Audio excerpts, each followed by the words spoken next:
The morning began like any other day on Earth. People went to work. Children walked to school, and life moved in its slow and predictable rhythm. Nothing warned humanity that everything was about to change forever. At exactly 10:17 in the morning, every device connected to the sky above stopped working. Satellites lost connection, airplanes froze midair, and radio stations turned silent. Birds scattered across the sky, as if something massive and unseen pushed them away. In the next 5 seconds, the world felt a quiet that was heavy and strange, almost like the air itself was holding its breath. Then the sky broke open. A tear appeared above the blue atmosphere, stretching from one horizon to the other. The tear was not a natural crack or a cloud pattern. It was as if space itself was cut with a knife, revealing a dark and glowing tunnel on the other side. From the tear came a deep vibrating sound that shook windows and made people fall to their knees. The sound was not like thunder or an explosion. It felt more like a giant heartbeat echoing across the planet. Within seconds, huge shapes moved inside the tear. At first, they looked like shadows, but as they came closer, people realized they were ships. Not one or two, but hundreds. They came in long rows like a silent army. Each ship was larger than any human structure. Some were as big as cities. They floated with bright engines, strange metal shapes, and thousands of glowing lights. Panic spread faster than fire. Traffic stopped. People ran into buildings. Soldiers rushed to bases. The governments of the world activated emergency warning systems. Many believed this was the beginning of an alien invasion. Others thought it was the end of the world. In New York, Captain Aria Hayes stood on the roof of a United Nations building. She had seen many crises before, but nothing even close to this. Her eyes stayed locked on the enormous ships hanging above the sky like silent metal mountains. She tried to stay calm as she received panic messages from different countries. Everyone had the same question. Why are they here? No one had an answer. The first ship shifted its position. Beneath it, a large door opened, releasing a slow mist that spread across the sky. People screamed and pointed because small dots were falling from the ship. At first, they looked like dust particles, but soon everyone realized they were objects. Thousands of them.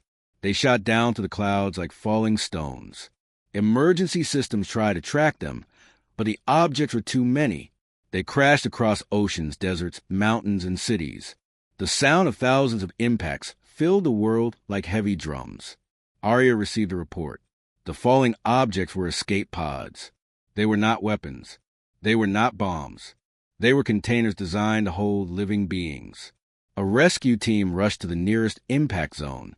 As they reached the smoking crater, they saw the pod hatch unlock on its own. A cold fog spilled out. Inside was something no human expected. A creature, shaking, thin, frightened, barely alive. Its skin was silver and its eyes large like a child who had seen too much fear. It tried to speak, but only a weak sound came out before it collapsed in the arms of the rescuers. Another report came, then another, and another. Within minutes, millions of pods had been found around the world, each containing a different alien life form. Some were small, some tall, some looked almost human, and some looked nothing like anything humans had seen before. But all of them had one thing in common. They were terrified. A strange tattoo was marked on their bodies, almost like a burn. Doctors did not understand it, but the refugees kept pointing to it while crying. Before any human government could respond, every screen across the world flickered with static. Then a cold mechanical voice spoke from every device. This is the Galactic Council. Earth has been chosen as the dumping ground for 6 million rejected life forms. Their crimes are not your concern. Their future is not your concern. This is punishment for your refusal to join our order. You will keep them. You will carry their burden. That is all. The message ended. No explanation. No warning. No mercy. The world went silent again. Arya felt her heart drop. The Council had not come to invade. They had come to use Earth as a trash bin for living beings. 6 million refugees. Sick, starving, abandoned, and now Earth was responsible for them. Some countries reacted with fear. Some closed their borders. Some wanted to send the refugees away. But soon more reports came. Many pods contained children. Thousands of young ones cried in the arms of rescuers. Others were injured beyond recognition. Some had diseases that human doctors had never seen. The situation was not an invasion. It was a humanitarian disaster on a galactic scale. Arya Hayes stepped back from the rooftop edge. She looked at the sky full of silent alien ships. Then she looked at the ground where millions of desperate beings now cried for help. Her voice was quiet but firm. They think they can punish us. They think they can break us. They have no idea who we are. And so the story of 6 million abandoned lives began. The sky had broken, but humanity was about to show the galaxy what happened when Earth was pushed too far. The world changed in a single day. Every headline, every news channel, every emergency broadcast carried the same message. 6 million refugees had fallen from the sky. They were alive, frightened, confused, and completely dependent on the humans who never asked for them. Governments across Earth held emergency meetings. Military forces were ordered to secure landing sites. Medical teams were sent to treat the injured. But nothing was enough. There were simply too many. 6 million was a number too large to fully understand. It was not just a crisis. It was a test. Captain Arya Hayes stood inside the United Nations Emergency Command Room. The place was filled with chaos. People argued, shouted, cried. Screens showed images of refugees gathered in groups, some sitting on the ground, some shaking in fear, some holding injured companions close to their bodies. Each image forced Arya to breathe deeper, to stay calm, because if she lost control, everyone around her would follow. The first thing she understood was that these aliens were not dangerous. They were weak. Many were starving. Many had wounds from beatings or burns. Their bodies were thin like they had spent years in prisons. Some had no energy to speak. Some hugged each other like they were afraid someone would take them away again. This was not a punishment for Earth. It was a punishment for them, forced upon humanity. Doctors in the field tried to understand the mysterious mark burned into every refugee's skin. The mark was a circle with 3 lines cutting through it. Arya recognized it from ancient Galactic Council symbols. It meant rejected. The Council had branded them as trash, stripped them of rights, and thrown them on Earth with one cruel message: take care of them yourself. The more Arya watched the scenes on the screens, the more she understood the true purpose behind the Council's action. They wanted Earth to fail. They expected humans to reject the refugees, to panic, to push them away. They wanted chaos, fear, and anger to destroy Earth from the inside. It was a trap, a slow and painful one. But something unexpected began to happen. People started helping. In the city of Cairo, a group of humans carried alien children on their shoulders, calming them with soft voices. In Brazil, firefighters rushed into a burning landing site to rescue refugees trapped inside damaged pods. In India, villagers formed long lines passing water buckets to dehydrated aliens. In France, people opened their homes to injured refugees. Even soldiers, trained for battle, knelt beside the aliens to give first aid. It was not perfect everywhere. Some countries refused to take responsibility. Some people were afraid and wanted to push the refugees away. But the images of starving alien children crying in pain reached hearts faster than fear could stop them. Slowly the world realized that these creatures were not monsters. They were victims. Arya looked at the commanders in the room. Everyone was stressed, tired, overwhelmed. She stepped forward. Her voice was steady. We need order. We need camps. We need food, medicine, translators, shelters. But first we need something more important. We need to make sure the world stays calm. Spread the message that these refugees are not a threat. They need help. We cannot fail them. Her words carried weight. People listened. Within hours, the United Nations sent out a global statement. The aliens were refugees. They needed protection. They needed safety. And Earth would do everything possible to help them until the truth behind the crisis was clear. But helping was not simple. The galaxy contained many species, each with different biology and needs. Some could not breathe Earth's air for long. Some needed water every few hours. Some needed darkness, some light. Food was a huge problem. Their bodies rejected most Earth food. Only a few could eat human vegetables or fruits. For many, there was nothing. The world struggled. The Council had designed this punishment to break humans. They expected Earth to collapse under the pressure. But the refugees themselves became the key. One alien, a tall creature with delicate blue skin named Isharem, stepped forward to help humans understand their needs. She could speak some words in basic galactic language, enough to translate. Her voice was soft and shaking, but full of strength. "These refugees are not criminals," she explained. "They were taken from their worlds, enslaved, and forced to work. The Council punished them because they refused to obey. They are survivors of cruelty, not dangers to you." Her words spread quickly. Humans listened. The more they understood, the more they wanted to help. Meanwhile, Arya traveled to one of the largest landing sites. It was an abandoned military base near the coast, now filled with thousands of refugees. Some sat quietly, others lay on the ground, too weak to move. Medical tents stretched across the field. Volunteers rushed everywhere with blankets, water, and food. The air smelled like burned metal from damaged pods. Crying echoed in every direction. Arya walked through the crowd, trying to understand the scale of the disaster. A small alien child grabbed her hand. He had golden eyes and soft gray skin. His fingers trembled. He spoke in a language she did not know, but the meaning was clear.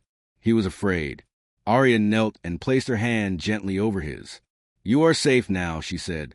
"No one will hurt you here." The child looked into her eyes like he was trying to decide if humans were truly different from his captors. Finally, he nodded. That moment changed Arya. She understood that the crisis was not about numbers or politics. It was about lives. 6 million individual stories. 6 million hopes trying to survive. And humanity would be judged by how it responded. Across the world, people began sharing the story on social media. Videos of humans helping aliens went viral. Artists created drawings showing unity between species. Children wrote messages welcoming the refugees. Slowly, a global movement formed. They called it the sanctuary spirit. Not everyone supported it. Some groups protested, saying Earth had enough problems already. Some politicians claimed the refugees were dangerous. Some countries tried to isolate themselves. But the sanctuary spirit spread faster than fear. People from nearly every corner of the world wanted to help protect the abandoned lives forced upon Earth. But while humans focused on saving the refugees, something else happened in the background. Something that would change everything again. A group of scientists studying the refugee pods discovered hidden data inside the metal walls. At first, it looked like random patterns. But when decoded, it revealed something horrifying. The pods were not meant for survival. They were programmed to weaken the refugees further by giving them limited oxygen, limited food, and slow toxin exposure. The Council wanted most of them to die on Earth's soil. The punishment was deeper and darker than anyone imagined. Arya felt a cold anger burn in her chest. They did not just dump them here. They tried to kill them through us. This was not punishment. This was a message.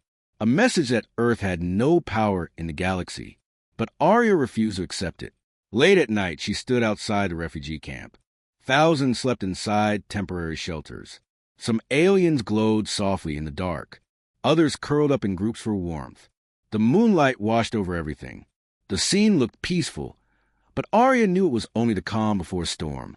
She made a promise to herself. Earth would not let these beings die. They would survive, not as victims, but as living proof that humans were not the weak species the Council believed. Humanity had been given an impossible task, but impossible was something humans understood well. Arya walked back into the command center with new fire in her eyes. "We will do more than help them survive," she said. "We will show the galaxy that Earth does not abandon the helpless. If the Council wants to break us, they will learn they chose the wrong species." And with those words, the first spark of resistance was born, a spark that would eventually grow into a movement that the galaxy would never forget. Humanity was no longer alone, and Earth was no longer just a planet. It had become the sanctuary of 6 million lost souls. And soon, the galaxy would learn what it meant to challenge the human heart. As days passed, Earth slowly learned how heavy 6 million lives truly were. Camps expanded into temporary towns. Stadiums, schools, warehouses, and even airports were turned into shelters. Humans worked night and day. Volunteers arrived in endless waves. Supplies came from every nation. But even with all this unity, the pressure continued to rise. Aria Hayes barely slept. She visited camps daily, spoke to commanders, coordinated medical teams, and gave orders to multiple governments at once. Yet every night she returned to the same thought. Why had the Galactic Council done this? Why target Earth? Why send prisoners with death traps built inside their pods? Why try to make humans responsible for their deaths? The answer came slowly, piece by piece, through the refugees themselves. One evening, Aria sat with Isharam, the tall blue-skinned alien who had become the main translator and voice of her people. They met inside a large tent lit by soft lanterns. Outside, the camp was quiet except for the distant hum of generators. Inside the tent, the two women sat across from each other on plain metal chairs. Aria held a small recorder in her hand. "Tell me everything you know," she asked. Isha took a deep breath. Her fingers shook slightly. "We were not criminals. We were not dangerous. We were taken." Aria leaned forward. "Taken? By whom?" "By the council," Isha whispered. "Or more truthfully, by those who control it from the shadows. They needed workers. They needed slaves. They collected people from many worlds. Anyone who rebelled or spoke against them disappeared into the work ships. Those who became too weak were thrown away." Aria felt a cold anger rise. The council had always claimed to be a force of order and fairness. But this was not fairness. It was cruelty. Isha continued. "For years we worked in mines, energy fields, and dark places where no free creature should ever go. Some died. Some survived. Some fought. When a group of us escaped and organized resistance inside the prison system, the council punished us." "How?" Aria asked. Isha looked at her with tired eyes. "By sending us here. 6 million of us. They wanted to hurt Earth because humans challenged their authority before. You are unpredictable to them. You do not bow down to their rules. So they used us to punish you." Aria's heart tightened. The explanation made everything clearer. Humans had always been outsiders in the galactic systems. Small, young, confusing. The Council tolerated Earth because humans were not seen as a real threat. But Earth's recent rise in technology, diplomacy, and exploration had changed that. The Council saw humans becoming stronger. Too strong. This was a warning. A brutal one. Hours later, Aria left the tent with heavy steps. She walked through the camp until she reached a small hill overlooking the shelters. The moon shone brightly, casting long shadows across tents and sleeping refugees. The sight was peaceful and heartbreaking. 6 million lives, all stolen from their homes, forced into an unknown world, trapped in a conflict they never asked for. Suddenly, a voice called out behind her, "Captain Hayes." Aria turned to see Dr. Rowan Malik, the lead xenobiologist. He looked exhausted, his clothes stained with dirt and medical chemicals. "We found something new," he said. Aria straightened. "What kind of something?" Rowan hesitated. "Something dangerous." He handed her a tablet. On the screen were scanned images of the pod interiors. But these images showed something Aria had not seen before. Thin metallic threads woven deep inside the pod walls. "What are those?" she asked. Rowan swallowed. "They are dormant bioweapons." The world around Aria seemed to stop. "Explain," she demanded. Each pod contained a biological agent designed to activate after landing. It was slow, invisible, and made to spread among refugees first. Within weeks, it would spread through human populations. The Council wanted the refugees to die here, but they also wanted humans to fall with them. Aria felt her stomach twist. The Council had not only thrown their unwanted prisoners onto Earth, they had turned them into weapons without their knowledge. "Can this agent spread now?" Aria asked, her voice hard. Rowan shook his head. "We deactivated most of it after we discovered it, but some pods we have not reached yet. We need more time." Aria placed a hand over her forehead. This was not just a humanitarian crisis. This was war disguised as a tragedy. Aria gathered world leaders immediately. Presidents, generals, ministers, and scientific commanders appeared on screens across the command room. Everyone looked tired and fearful. She explained the situation with steady words. The Council tried to use these refugees as tools to destroy us. This was never about punishment. This was an attack. A hidden one. If we do nothing, millions will die. If we react with fear, the Council wins. But if we protect these people and protect ourselves, we show the galaxy who we are. The leaders argued. Some wanted to isolate refugees. Some wanted to confront the Council. Some feared global panic. But Arya stood firm. These people are innocent. They did not choose this. We help them not because it is easy, but because it is right. Slowly, the room fell silent. The decision was made. Earth would continue protecting the refugees, and Earth would prepare for the truth. Days passed into nights. Nights turned into long weeks. Humans worked side by side with refugees. Together they built larger camps, better shelters, and safer spaces. Translators taught basic language. Doctors treated injuries and weakened bodies. Engineers created systems to filter air and water for species that could not handle Earth conditions. A strange transformation began to take place. Fear turned into curiosity. Curiosity turned into understanding. Understanding turned into connection. Human children played with alien children in open spaces. Farmers taught refugees how to grow crops on Earth soil. Scientists exchanged knowledge with alien engineers. Musicians played songs from both worlds together. Pain did not disappear, but it softened. Hope began to grow. But behind all this progress, a quiet shadow continued to move. High above Earth, hidden inside an asteroid field, a small Council warship observed everything. Inside the ship, Council Overseer Vesk watched with cold eyes. His long fingers tapped the armrest as he studied the glowing screens. Earth was supposed to break. Humans were supposed to panic, reject the refugees, fall into riots, and lose trust in each other. The refugees were supposed to die and take humans with them. But humans did not break. They adapted. They protected. They stood together. This angered Vesk. He turned to his assistant, a thin creature with silver eyes. "Prepare the next phase," Vesk said. The assistant bowed. "Yes, Overseer." Back on Earth, Arya sensed that something dark was approaching. Refugees and humans had begun to heal, but the Council would not accept failure. They would strike again. Stronger, faster, without disguise next time.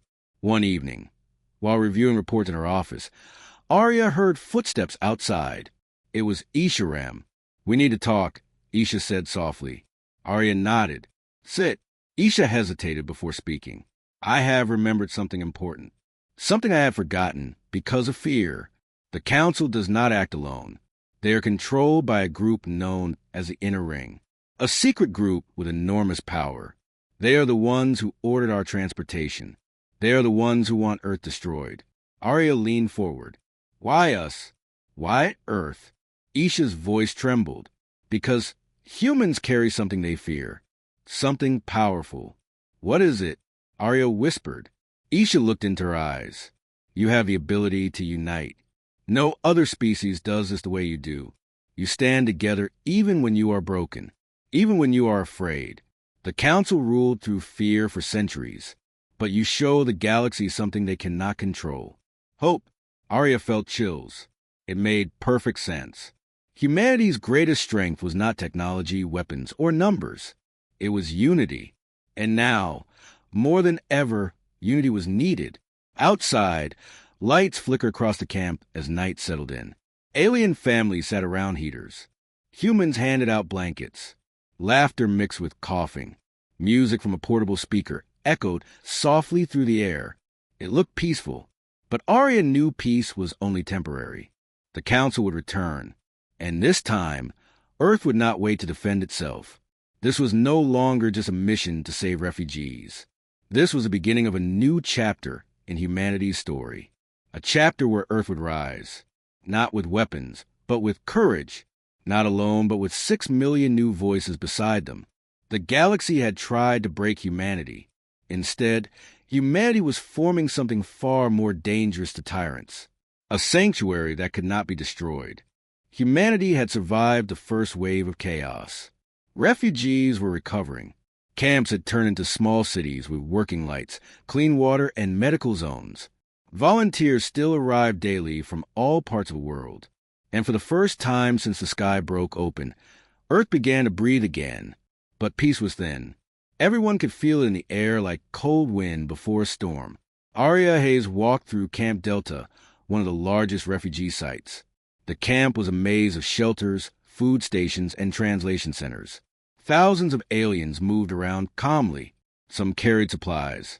Some taught children. Some sat quietly, staring at the sky as if remembering their lost worlds. Arya noticed something different today. The refugees seemed tense. Many looked over their shoulders. Some whispered to each other with fear in their eyes. Something was wrong. She approached Isha Rem, who was directing a team of humans helping a group of injured refugees. Isha, Arya said, "What is happening?" Everyone looked scared. Isha hesitated before answering. "They feel something. A danger. Many of us lived in council prison for years. We learned to sense danger even before it arrived." Arya felt her chest tighten. "Are you saying the council is coming?" Isha nodded slowly. "Their silence is the loudest warning. They are watching, waiting, preparing." Arya knew she had to act fast. At the United Nations Emergency Center, she gathered scientists, generals, and world leaders. The room was filled with tired faces. She spoke with urgency. "We have signs that the Council is planning another move. We need to increase our defenses immediately. And we need to finish scanning all pods for hidden weapons." General Hassan crossed his arms. "Earth has limited military space power. Captain, if they attack, we cannot match them." Arya pointed to the screen behind her. Images appeared showing alien engineers working beside humans, building new machines with designs humans had never seen before. "We do not fight alone now," she said. "The refugees are not only survivors. Many are scientists, engineers, and pilots. They know the Council. They know their technology. They can help us build what we cannot build alone." A silence fell across the room. Humans had always looked at aliens with caution, but this crisis had changed everything. Now the refugees were not outsiders. They were allies. Isha stepped into the room. She bowed her head politely before speaking. "If you allow us, we can help you create shields, early warning systems, and small defense drones. We cannot make weapons powerful enough to fight a council fleet, but we can protect your world longer than you can alone." World leaders exchanged looks. Some hesitated. Some nodded. Arya lifted her chin. "Let's begin immediately." Within hours, workshops were built across refugee camps. Human and alien engineers worked side by side. The air filled with buzzing tools, sparks, and shouts in mixed languages. In Camp Echo, a team designed a defense shield that could detect enemy engines from millions of kilometers away. In Camp Sierra, alien scientists showed Earth engineers how to create energy barriers strong enough to stop missiles. In Camp Delta, humans built drones guided by alien sensors. Hope grew again, this time with purpose. But the Council did not wait quietly. Far beyond Earth, inside the hidden Council ship, Overseer Vesk watched the growing alliance with cold disbelief. Through the ship's large viewing window, he saw the Earth glowing blue, covered in swirling white clouds. To him it looked too peaceful. Humans refused to collapse, he muttered. They refused to fear. His assistant bowed respectfully. "They are stubborn creatures, Overseer. They adapt quickly." Vesk's eyes narrowed. "This is not adaptation. This is rebellion." He turned to a giant hologram showing the positions of Council fleets across the galaxy. "Prepare the Silent Fleet," he said. "We will strike without warning. Earth will drown in fear before they understand what happened." The assistant hesitated. "If the Inner Ring learns of this, they may not approve." Vesk stepped closer. "The Inner Ring wants Earth controlled. I will control it. That is all that matters." Back on Earth, things were tense but stable. Arya returned to Camp Delta for inspection. The camp had changed. Towers with scanners stood near the entrances. New energy shields glowed faint blue around the perimeter. Small drones floated in the air like metal birds. For the first time, Earth looked like a planet preparing for a real galactic threat. As she walked toward the command tent, A sudden scream echoed through the camp. Arya immediately rushed toward the sound. A crowd had formed near the supply section. Humans and refugees both looked terrified. In the center lay a metal object shaped like a sphere, glowing faint red. A child had found it inside a food crate. It was a council tracking device. Arya grabbed her radio. Shut down all deliveries.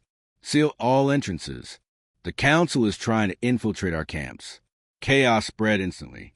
Guards rushed to secure the area. Isha helped calm the refugees. Scientists carefully carried the device away in a containment box. Arya clenched her jaw. The council had already started their next phase. That night, Arya couldn't sleep. She stood outside the camp looking at the stars. The sky was clear. The moon shone bright. Everything looked calm, but she knew something was out there. A fleet watching, waiting. She whispered to herself, "Come if you must. We are ready." Inside her tent, she reviewed maps and defense plans until her tablet suddenly beeped. A new alert. Unidentified energy surge detected in high orbit.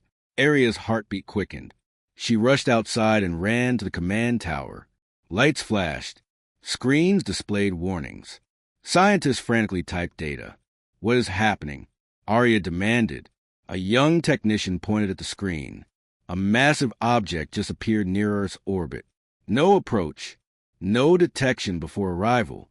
It materialized out of nowhere. Arya stared at the display. The Silent Fleet. A monstrous council warship hung above the planet, like a dark moon. Its shape was sharp, long, and terrifying, made of black metal that reflected no light. The ship was huge, larger than any human-made station. Someone whispered in fear, "We are not ready for this." Then the ship sent a message, not through sound, not through basic transmission, but through every speaker, every device, every frequency. A deep voice filled the air. "This is Overseer Vesk of the Galactic Council. Earth has violated galactic order. You have taken prisoners that are not yours. You have attempted to resist our will. Release the refugees. Stand down your defenses, or we will cleanse your planet." The message echoed across Earth. Millions heard it. Fear spread instantly. Arya stood tall. She took a deep breath and stepped forward to the main screen. "Open a channel," she said. When her face appeared on the council ship screen, Vesk leaned forward with surprise. He did not expect a human to face him without trembling. She spoke clearly. "Overseer Vesk, the people you call prisoners are refugees, victims of your cruelty. We will not hand them over." Vesk sneered. "You dare challenge the council?" "I dare protect the innocent," Arya replied. "These people are under Earth's care now. If you wish to harm them, you will face all of us." The command room fell silent. For a moment, even the stars felt still. Vesk's voice deepened. "Earth will fall. Your kindness will be your destruction." Arya lifted her chin. "No, our kindness is our strength." The transmission ended. Lights across the council ship turned red. Weapons began to charge. The Silent Fleet had come to start a war. Inside the camp, refugees felt the ground tremble as louder alarms filled the sky. Children cried. Adults shook with terror. Humans ran to protect them. Soldiers rushed to defensive positions. Engineers activated shields. Isha ran to Arya. "They will attack. They will show no mercy." Arya placed a hand on her shoulder. "Then we stand together." Across Earth, millions prepared for what was coming. For the first time in history, humans and aliens united under one goal: survival. The dark ship rotated slowly, revealing rows of glowing energy cannons. Earth's new defenses powered up. Shields crackled. Drones lifted into formation. Human pilots entered jets. Alien engineers sent final codes into system cores. There was no turning back now. The galaxy had thrown its worst at Earth, and Earth stood ready to answer. The sun slowly rose over the horizon, painting the sky with soft gold light, but no one in the human refugee camps felt peace that morning. The air felt heavy, tense, as if the world itself knew something terrible was coming. Guards stood alert. Families whispered worries. Children stayed close to their parents. Everyone sensed danger in the way birds flew low, in the way the wind stayed still, and in the way commanders spoke in short, quiet words. General Ion walked through the narrow camp paths, looking at the faces of thousands of refugees who depended on him for safety. They were not humans. They were 6 million alien lives, all different from one another. Some had bright scales. Some had soft fur. Some had tall, thin bodies. Some had glowing skin. Yet all shared one thing: fear. Ion felt it deeply. He carried their fear like a heavy stone on his shoulders. Beside him walked Lyra, leader among the refugee species known as the Sethari. She moved quietly with long, steady steps. Her eyes watched every corner, every shadow. Lyra had lived through war before. She knew the signs of invasion even before the first attack arrived. She finally broke the silence. "It will happen today, Ion. The enemy ships will come." Ion nodded. "We saw movement on the orbital scanners. A fleet. Big." Lyra's voice remained calm, but her hands tightened. "The Council wants to finish what they started. They dumped our people on Earth thinking humans would fail. But humans did not fail. They protected us. They cared for us. That is why the Council fears you." Ion stopped and looked around. Children played with old broken toys. Adults cooked morning meals.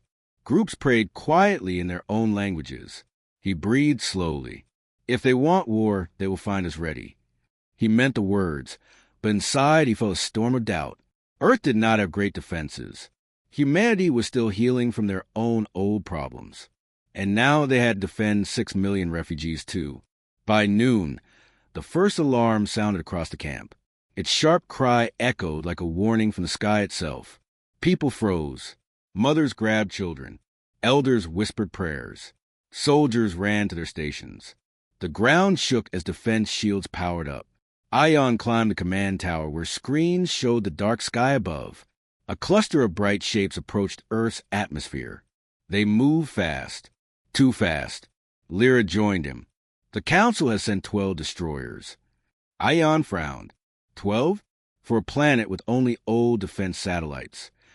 "They do not want to scare you," she replied. "They want to crush you." The ships entered the atmosphere. The air roared. Heat lines streaked across the sky like falling suns. People pointed upward with shaking hands. Ion gripped the tower railing. He refused to show fear, even though fear rose inside him like fire. "Activate ground shields," he ordered. Soldiers pressed controls. A blue dome shimmered faintly around the camp but flickered, unstable. Earth's technology was old. It wasn't made to handle an alien invasion. The first destroyer fired.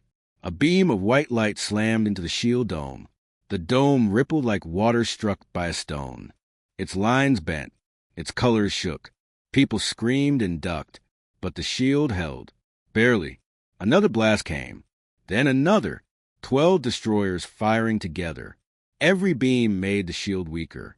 Ion watched in horror as a thin crack formed at the top of the dome. "We cannot hold this," he whispered. Lyra placed a hand on his arm. "Then we do not hold. We strike." Before Ion could ask what she meant, a huge shadow appeared behind the Council destroyers.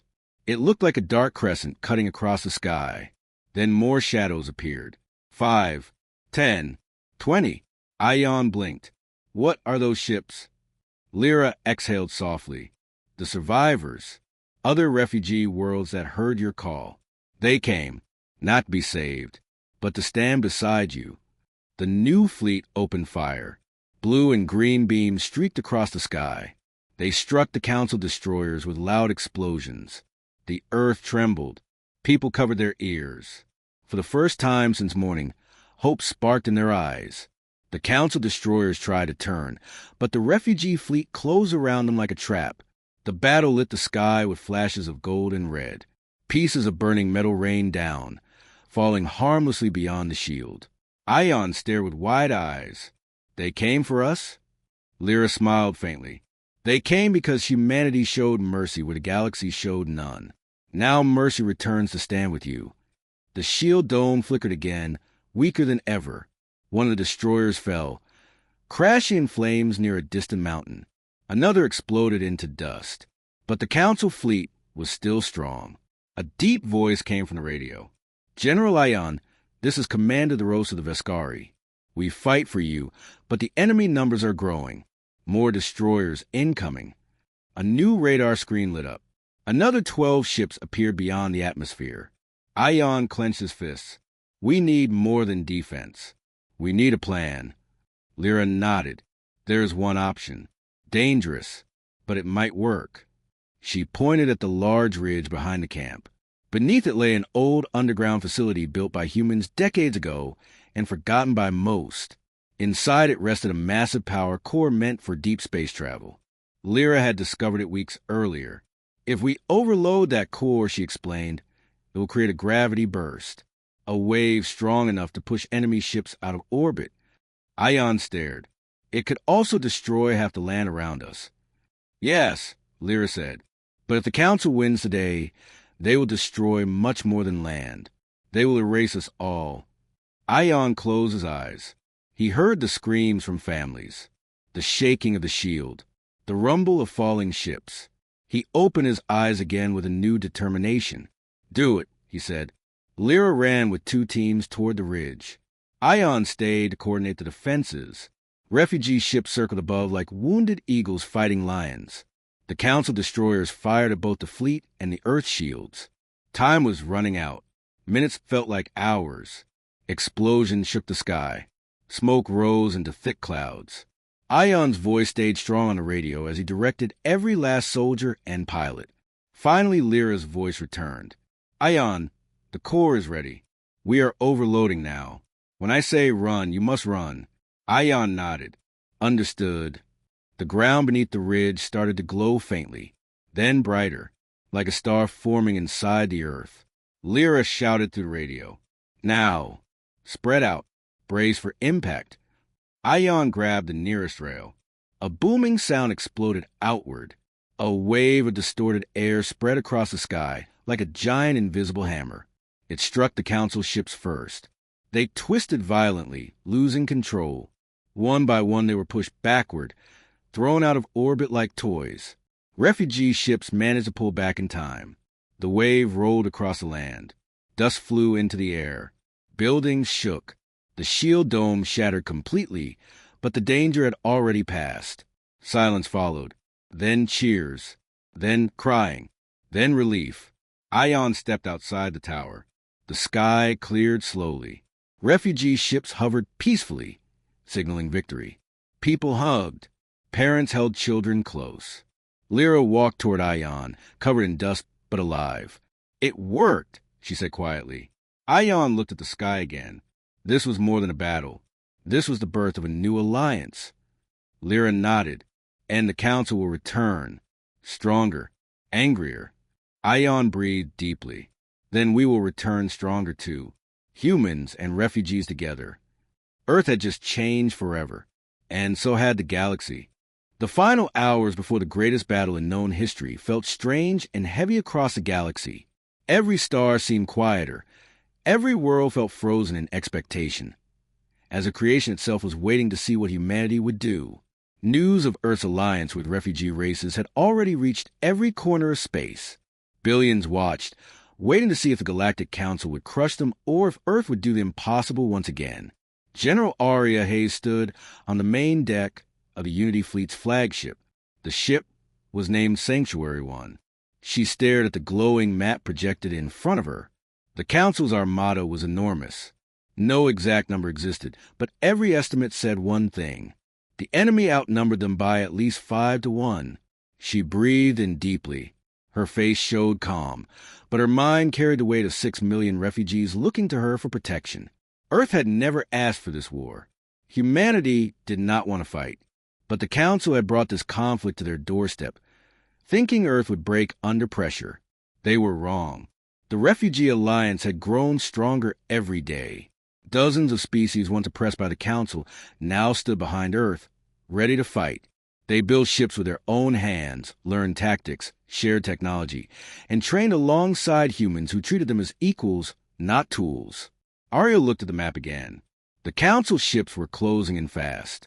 Time was disappearing. Behind her, footsteps approached. It was Kalen, the young alien who had once been found crying in a crashed pod. His species, the Solari, had become one of Earth's closest allies. Kalen was older now, a commander in his people's army, but he still carried a soft kindness that made him different from most soldiers. He stood next to Arya without speaking.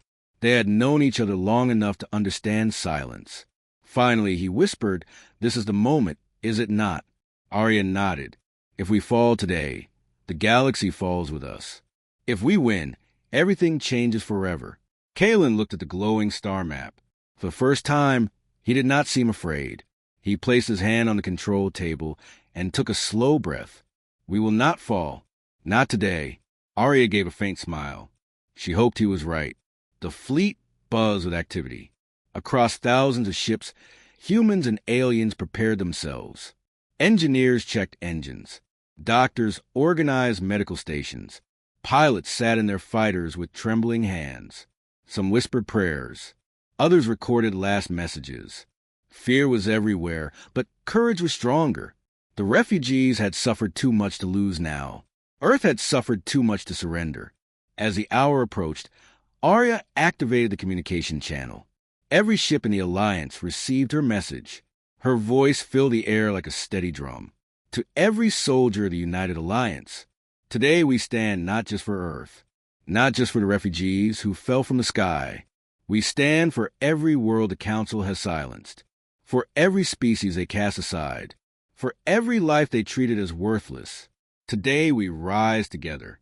Today we show them that compassion is not weakness, that unity is stronger than fear, that humanity will not break.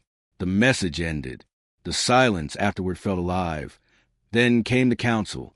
A line of massive ships exited hyperspace, burning streaks into the darkness. Their size blocked entire stars. Their weapons glowed like suns. There were thousands of them. The galaxy had never seen a fleet, so large Arya exhaled slowly. So this is how they planned to finish it.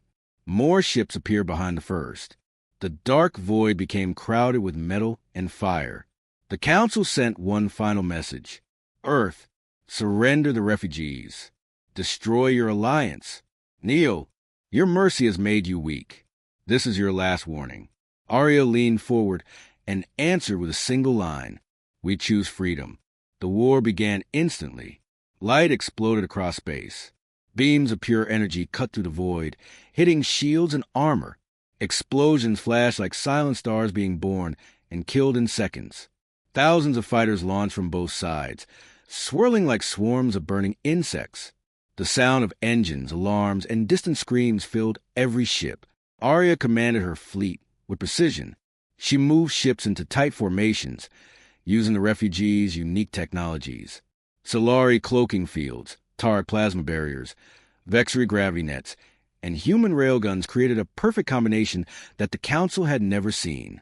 They expected chaos. Instead, they found unity.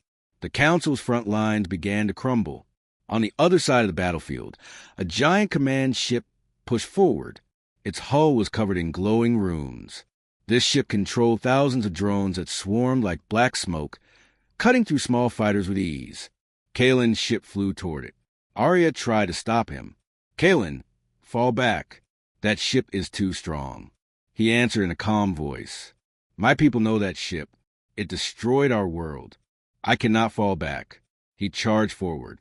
His ship released a blast of white energy that stunned the drone swarm long enough for his fighters to push through. The Solari ships formed a spear formation, diving straight into the heart of the Council command ship. Explosions burst along the hull. Shielding turrets flickered and the ship's weapons dimmed. But the attack came at a terrible cost. One by one, Solari ships fell. Some exploded into bright clouds. Others spun into darkness. Their last messages filled the communication channels. For the Alliance, protect Earth. Do not let them win. Kalen's ship was hit by a plasma beam that shattered half the hull. The controls sparked, screens broke, alarms screamed. His vision blurred. Still, he kept flying. He forced his burning ship directly into the central weapon core of the enemy command ship.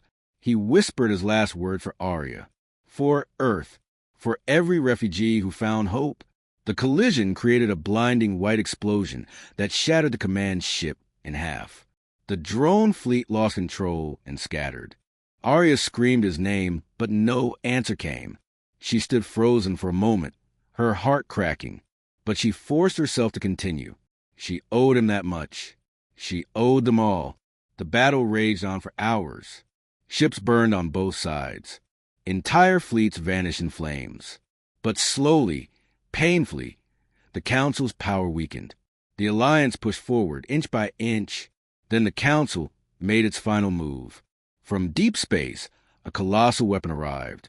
A superstructure the size of a moon. It glowed red, gathering energy.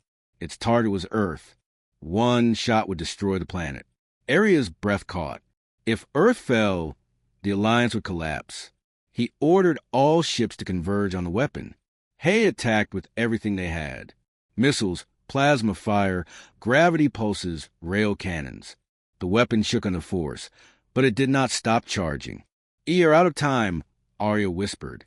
Then something unexpected happened. The refugees who had once been weak, lost, and afraid rose in one final desperate act. Thousands of their ships broke formation and flew in a massive wave straight toward the weapon. They did not slow down. They did not retreat. They used a maneuver humans had taught them. The final push. Hay overloaded their engines, turning their ships into living comets. The sky lit up with thousands of burning streaks as refugee ships slammed into the weapon's core, one after another. Each impact cracked its structure. Each explosion weakened its shell. Alien had died earlier, but his people completed his mission.